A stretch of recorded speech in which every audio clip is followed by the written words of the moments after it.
Hello, welcome back to our classroom management lesson with Miss Rani. Today, we are going to explore an important topic about creating a positive classroom climate. This is a key part of making our students feel safe, respected, and motivated to learn, especially in language classroom. So, let's get started.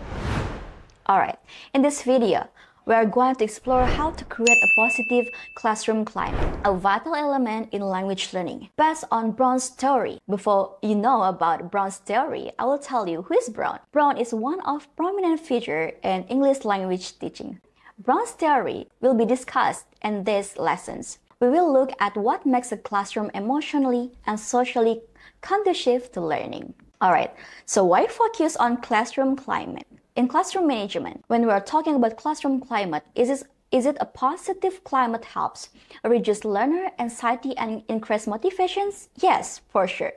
And when students feel safe and respected, they engage more and take language risks more confidently. So, based on Brown's statement about language classrooms, Brown stated that he stressed the importance of the effective domain in language classrooms. Teachers must foster emotional support, security, and encouragement to maximize learning potential. How is the definitions about classroom climate? Classroom climate includes the emotional atmosphere, physical arrangement, social relationship, and psychological comfort level of students. It determines how comfortable and motivated learners feel. Here are the key components of climate. The first one is emotional tone, and the second one is teacher-students relationship, and the next is students interactions, and the next is physical environment, and the last one is about classroom management strategies. So each contributes to how safe and engaged students feel. Alright, so first we're going to talk about teachers' role in climate. Teacher's role here influence tone, structures, and students' interactions. An effective teachers model respect, listen actively, and respond with empathy. Brown highlights the power of teacher behavior in shaping climate. As a teacher, please be approachable and supportive to your students, giving them smile, use names, show genuine interest when you are teaching your students. Encourage all learners, especially quiet ones, because many students have different kind of personality. A supportive teacher builds trust and increases participations. Alright, you are as teacher, you may use your humor or warmth. Appropriate humor reduces tensions. A warm and friendly tone enhance the learning experience. Students who laugh feel more relaxed and ready to learn. Alright, so the next one is you have to be consistent and fair to your students. Set clear rules and enforce them consistently. Treat all students equally to build a climate of trust and fairness. Inconsistent behavior can damage students' confidence. And this is the important thing as a teacher you should have as a teachers. It is about physical environment matters. So, the desk arranged for interactions, adequate lighting, and space to make students feel comfortable. Also, Brown emphasize the role of classroom layout in encouraging participations. Alright, so you have to manage that classroom decoration and visual very arranged in the classrooms. You may use posters, students' work, and interactive materials to make the space engaging. Visual appeal increases interest and lower anxiety. Alright, so don't you ever forget to encourage participations from your students. You may ask open-ended questions, use varied interaction patterns, for example like pairs, groups, or something else, and praise effort over perfections. Participation grows when learners feel it's safe to speak. Alright, don't you ever forget to building confidence. Give the students opportunity to succeed. Offer positive feedback and celebrate progress. Confidence grows from repeated low-risk practice. Alright, so also you have to manage language anxiety in the classrooms. Please avoid embarrassing students. Use pair work or written preparation before speaking. Reassure learners that mistakes are normal and part of the learning process. Alright, so as a teacher, you may create a safe space in the classrooms. Establish a classroom norm where making mistakes is encouraged as a learning process. Alright, so publicly support risk-taking and effort. It's very important. Alright, so you have to focus on the power of students' voice. Please, you have to encourage your students to express opinions, ask questions, brave to brave to share their ideas, and give input on lessons. Feeling heard increases investment in learning. Don't speak too much in the classroom. Please be focused on students' needs in the classroom. You may develop mutual respect. This is the next one. That's very important. You have to know as a prospective teachers.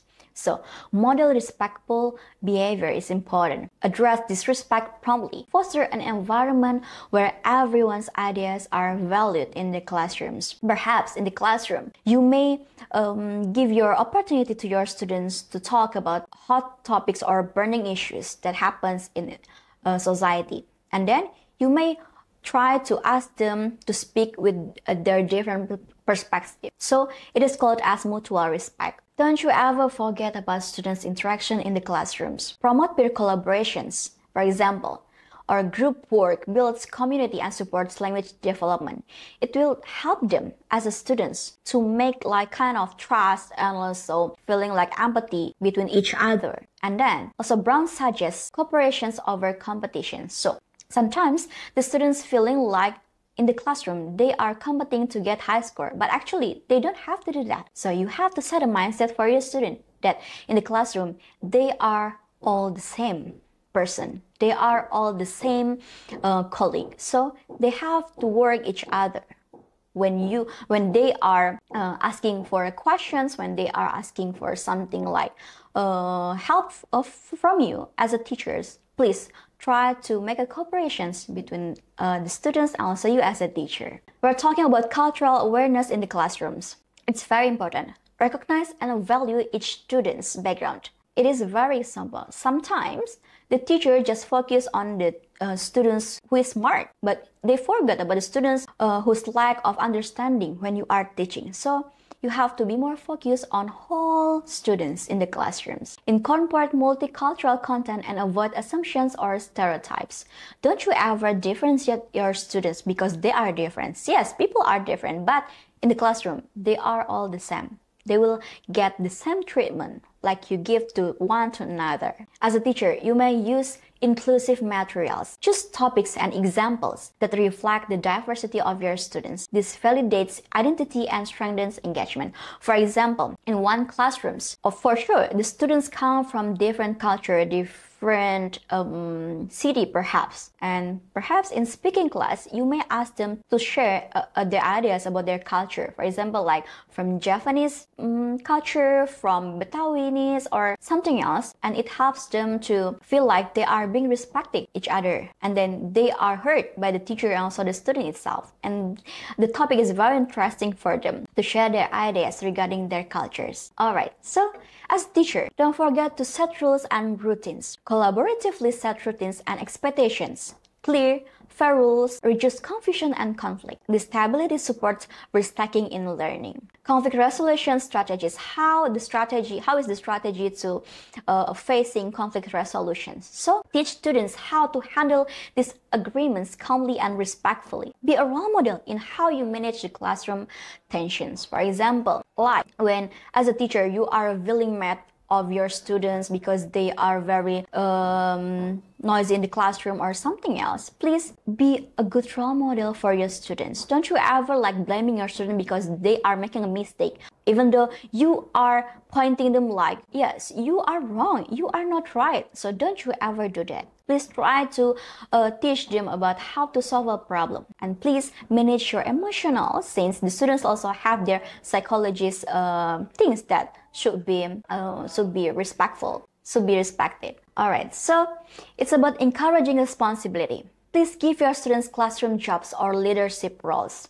Involving them in the classroom community builds ownership and pride. Okay, don't you ever forget to check in with your students. Use quick surveys or casual chats to understand how students feel about the class.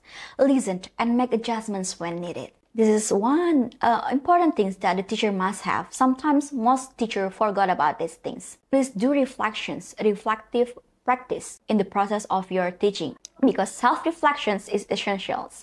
Ask yourself what works and what doesn't. Adjust based on observations and feedback from your students and from your colleague. Alright, so you have to adapt to students' needs. This is the very crucial things that you have to aware of this. Every group is different, every student is different. Be flexible and ready to change strategies to fit the emotional and academic needs of your learners. So here's the example. For example, ask the students to write one thing they learned and one question they still have. And this provides feedback and reinforces learning process. Another example is, after implementing structured group work and low-risk tasks, students were more willing to speak and collaborate. So ask them to be more participant in the classroom. From all the things that we have discussed, a positive classroom climate is built through empathy, structure, and respect. I can conclude that Brown reminds us, teaching is not just a technical skill. It's an emotional relationship. It is just about the emotional relationship between the teachers and also the students. So don't you ever be selfish to yourself as a teacher because you are here as the older ones, as the oldest one. But here your students are being well treated by you as your teachers. So please don't you ever be selfish to yourself and to your students. Alright, so a positive classroom climate is built through empathy, structures, and respect. These values are not just idealistic, they are practical strategies that help students thrive. Alright, that wraps up our lesson on creating a positive classroom climate in classroom management lessons today. We have learned that a supportive, respectful, and engaging environment is not just a bonus. It is essential for effective language learning. As a teacher, and you as a prospective teacher, let's continue building classroom where every student feels seen, heard, and valued. Just make the classroom managements become more fun, become more warm, and then giving the best smile for your students, because it will make them more relaxed in the classrooms. Because sometimes when the students find a strict teacher or kind of math teacher, they will get afraid of the process of learning in the future. So make sure that here you are as teacher, you are also as a friend for them. But don't forget, keep being to set boundaries for your students. How to manage technology in the classrooms? Alright, as a teacher, you have to set device use policies. Monitor digital engagement, use breakout rooms, and platform wisely. Prevent distractions with clear goals. Alright, so here's the example when you are teaching your student using AI grammar feedback tool. For example, there are Grammarly or Killbot. And you ask the students to write and submit their paragraph to AI, and the AI or Killbot or Grammarly can give them feedback. So it makes them to help and know through peer edit with prompts. And the teacher here, as a facilitator, and also the teacher try to monitor and also guide the students until they can make a revisions and become better. That wraps up our lesson on classroom management in language teaching history for today. And remember, effective classroom management evolves with teaching methods, and knowing the past helps us manage better today. It is essential for effective language learning. As a teacher, and you as a prospective teacher, let's continue building classroom where every student feels seen, heard, and valued. Just make the classroom managements become more fun, become more warm, and then giving the best smile for your students, because it will make them more relaxed in the classrooms. Because sometimes when the students find a strict teacher or kind of math teacher, they will get afraid of the process of learning in the future. So make sure that here you are as teacher, you are also as a friend for them. But don't forget, keep being to set boundaries for your students. Alright, perhaps that's all for today's lessons. Thank you for joining me, Miss Rani, in today's lessons. See you on another opportunities. Bye!